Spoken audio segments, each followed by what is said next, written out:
Les fonctions cosinus et sinus n'ont pas de limite à l'infini.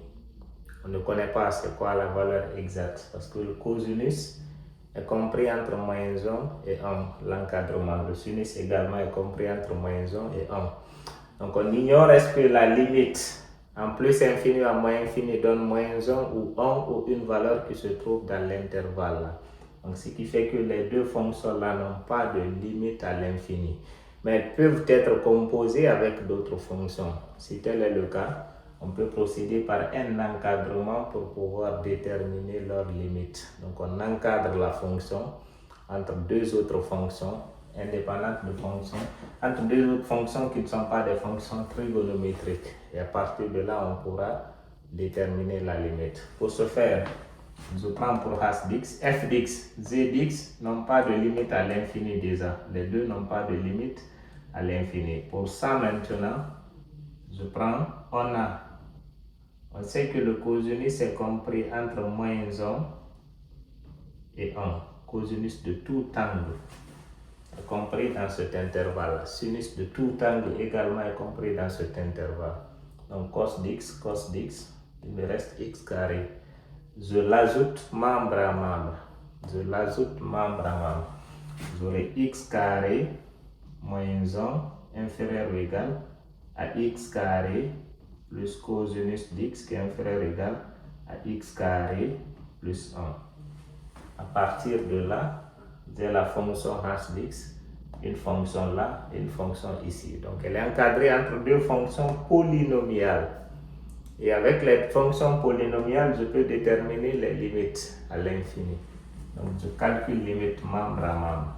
Limite lorsqu'x tend vers moins infini de x carré moins 1 inférieur ou égal à la limite lorsqu'x tend vers moins infini de h d'x inférieur ou égal à la limite lorsqu'x tend vers moins infini x carré plus 1. Donc si je remplace là, moins infini au carré c'est plus infini, moins 1 ça fait plus infini.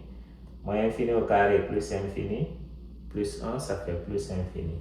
Donc la limite de h d'x est comprise entre plus infini par là et plus infini par là. Donc forcément sa limite est égale à plus infini, ce qui veut dire que lim lorsqu'x tend vers moins infini de h d'x est égal à plus infini. Pour plus infini, je fais pareil. En remplaçant toujours, j'aurai la même valeur. Plus infini au carré, c'est plus infini. Donc, je peux dire là, plus ou moins infini. Ici, encore plus ou moins infini. Et là aussi, plus ou moins infini.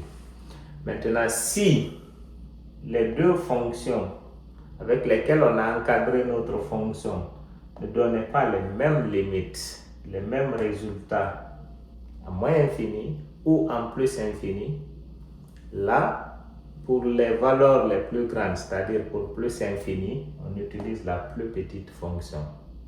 Pour plus infini, on utilise la plus petite fonction.